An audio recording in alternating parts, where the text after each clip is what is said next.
experienced Mike Adamson from Scotland, a former Sevens representative himself. He appeared in the famous Hong Kong Sevens on no less than 4 occasions. So he knows what it's all about, and these players know what it's all about and what it might take to get through to the championship final here. The bandaged Pablo Feiju bearing the scars of the opening day as Ramil Gaisin gets the game underway then. The first of the championship semi-finals. First possession to the Lions of Spain into the hands of Pablo Feiju, and you can see right from the start what Spain's intentions are. Ignacio Martin played on the international seven circuit in Dubai in December 13. That was his last appearance on the international stage. And Spain failed to qualify in the Hong Kong qualifiers last April, and they're coming good here. We've seen some of the old Spain in this tournament this weekend, building up a head of steam here, looking for the opening score. The switch with Javier Caron into the Russian 22. Again, looking to stretch the Russians. This looks promising. Francisco Hernandez goes to ground. There's a gap opening up on the narrow side by Ignacio Martin. That's the all-important first score, and a huge psychological blow. Well, this is where Spain is so effective, is retaining possession for long periods. That's when they're at their best. And they use their big men to great effect on the edge of the field, and this is one of them. Ignacio Martin sneaks down the blind side. Russia getting caught out with the defence, keeping the open. You need to watch the right-hand side, and they didn't.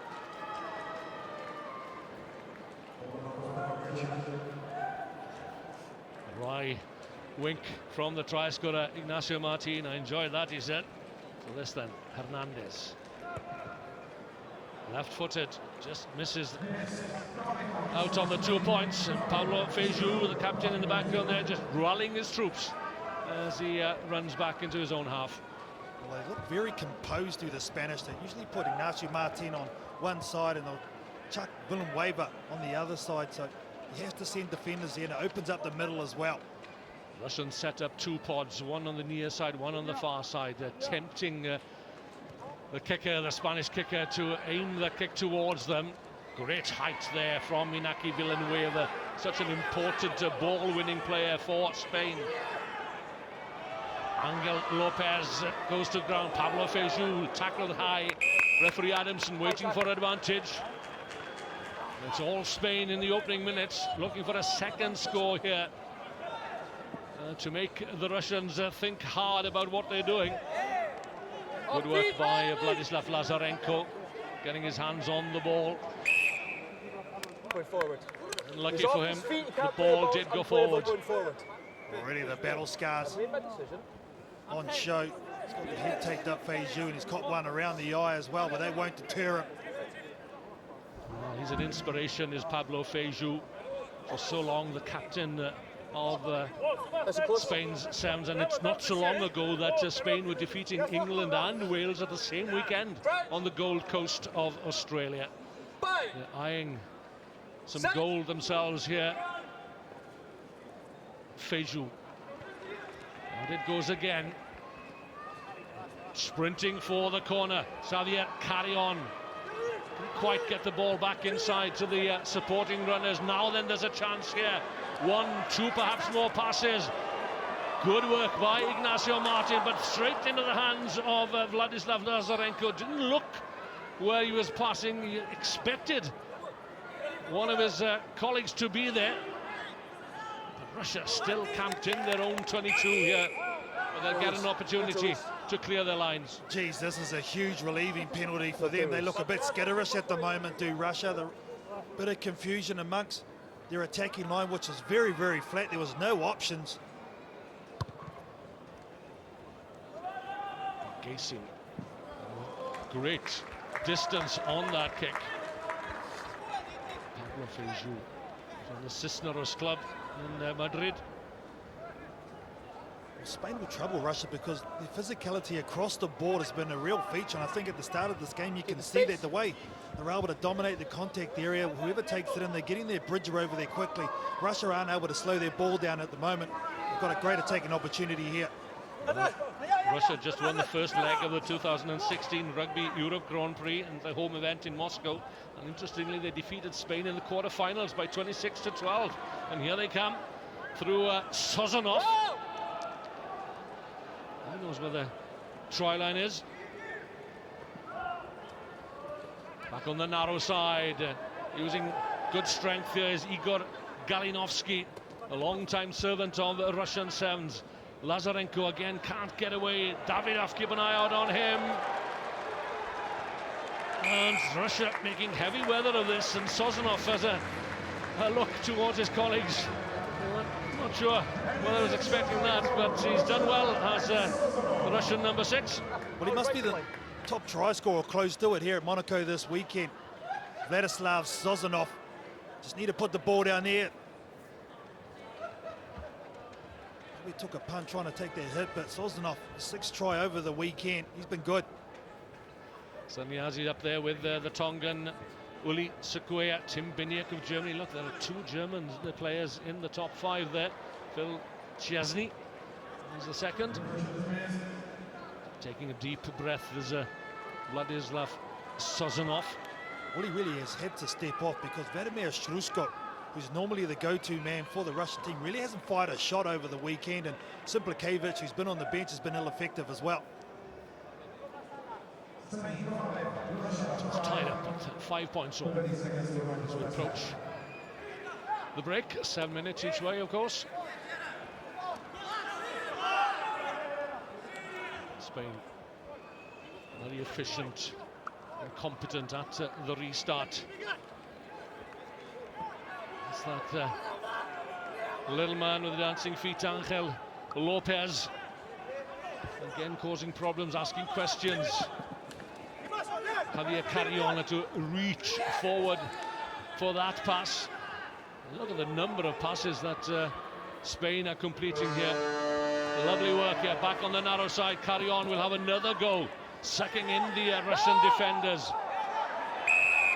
And Spain will get the penalty. You're not a tackler. Yeah, Lazarenko there was the one.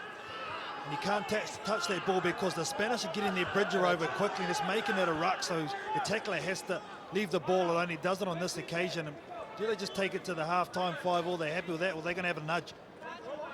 Back yourself, Spain. Yeah, they're leaving it for Pablo Feijó. Suggests that there is a ploy here, a training park move perhaps. Carrion gives chase. The bounce is not kind for him, but Spain will have the try.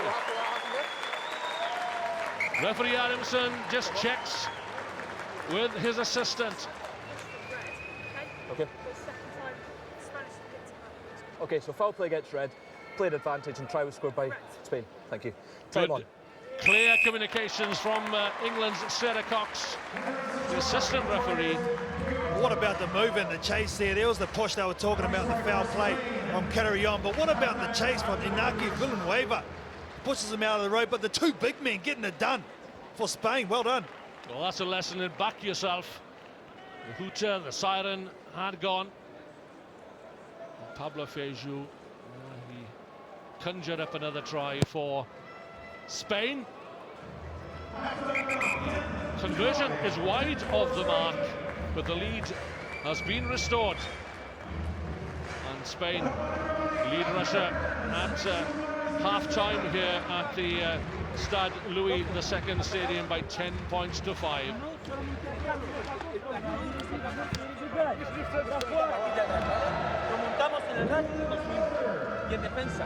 Cuando tengamos el balón, chicos, hacer esa planta bonita, moverles.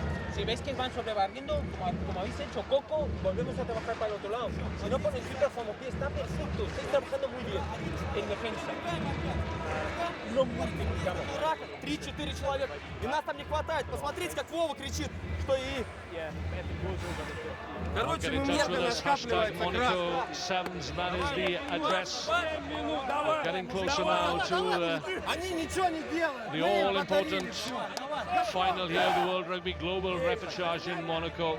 We've seen some exciting rugby, some exciting players from teams from across the world, and some of them not on the World Rugby Sevens Series international stage. You'd be unfamiliar with a lot of these names. But who has impressed you, and who's your money on to take that final place on the train or on the flight to Rio de Janeiro and the Olympic Games? Well, I tell you, just looking at those two huddles, the Spanish look very, very calm amongst theirs, and well, the Russians, they look like they were feeling the pressure a little bit, a bit shell-shocked. Well, we know that there's some Fijian influence on this Spanish squad. They've spent some time out in Fiji, and Fijians have been helping the Spaniards, particularly in the aspect of broken play, where they felt that they were sometimes weak. So Spain get to restart with that 5-point advantage. A well-placed kick once again, tipped down on the Spanish side. Ostrushko goes in to intercept, and out quickly from Mikhail Babayev to Gaysin in midfield, looking again to release the speedster Herman Davidov, and he gets no change whatsoever from the Spanish defenders. Sozanov. And it's the Russians' turn now to spread it wide. They know that they need a score to keep within touch of Spain. Lazarenko.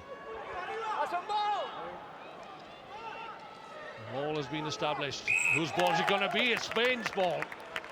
Well, he just hesitated in the middle, didn't he? And he's frustrated. Vladislav Lazarenko went to go back the blind where the defense had come up, and well, they forced him back in where there was no option. The Spanish defense is just hounding at the moment.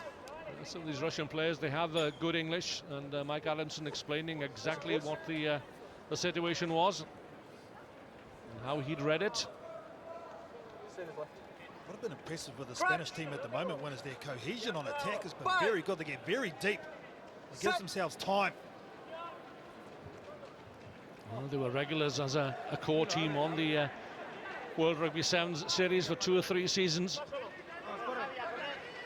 They were relegated in 2014. They're looking to step up here and get back on the international stage, hopefully and possibly via the Olympic Games in Rio de Janeiro. Well, they'll just slow it down here, won't they, and just go to the set-piece line out. They're not the ones chasing the game, and if they can be accurate and get a score from their set piece now, so they will be very, very tough to pull back. Carry On has been one of their best on the wing. Such a threat for a big man. Important line out here then for Spain. Get the ball quickly into midfield here.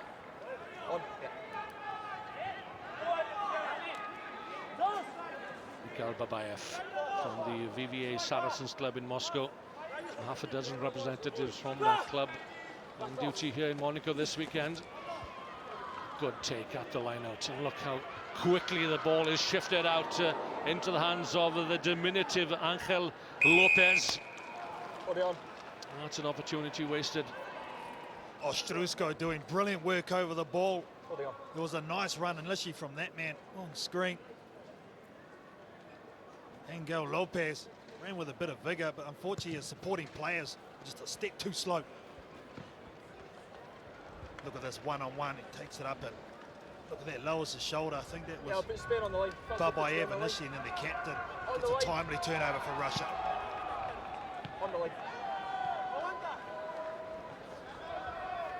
The warrior that is Pablo Feijó in the 5-meter area. Ronald Gaysin finds Lazarenko on the line out.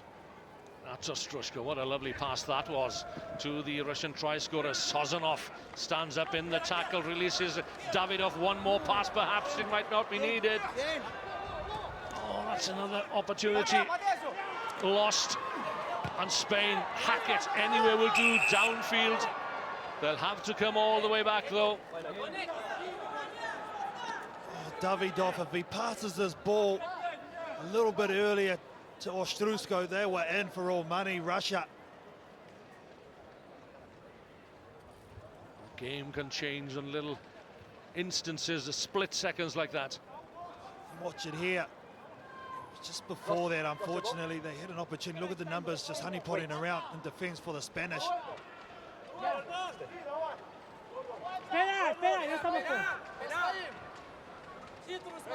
Defensive lineouts for Spain.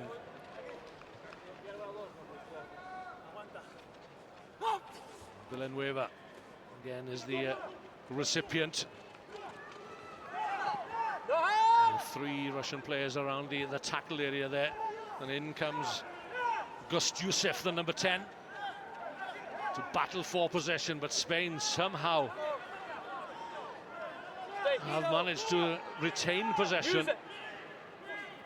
5 meters out from their own try line. Now then, is that going to land? Ignacio Martin with a kick. Simplikovic couldn't quite take it initially. Davidov, Ostrushko. Not often do you see Ostrushko and Simplikovic on the field at the same time. Oh, catalogue of errors, but Spain have it here with 1:40 remaining. It's tight. 1 score, 10-5. Ignacio Martin, straight into the hands of a Russian player. Did it go forward? No, says Mike Adamson. Play on. And Russia have the advantage. The clock ticks down. As the big men come into play. Davidov. Now then, there should be a space on the wide outright. Ostrushko. Well, doesn't back himself. Not often you see that. Carlton Anna and Denis Simplikovic. Very often the saviour of Russia. Yeah, good work to Ostrushko. The big men in concert and round as close as he could to the sticks to make the conversion easier. You've got to have multiple threats on the rugby sevens field, and Ostrushko there just biding his time. Little pop up there to Simplikovic. Could have scored it himself, but gave it to his captain, as you said, to just bring it a little bit closer, make that conversion a little bit easier to take the lead. This for the lead, then it's there. 12-10, that's Russia's advantage. When they've needed him, he stood up. Vladimir Ostrushko, and now it comes down to the kickoff where Spain have been dominant. Russia take the lead for the very first time with some 30 seconds remaining. Can they retain possession at the restart? Ramil Gaysin makes sure that everyone knows his job here, because if Spain get their hands on the ball, I'm not saying that the Russians look out on their feet, but there are some very tired legs out there. Good tactic by Gaysin, kicks long and will force Spain to run it out from their own 22.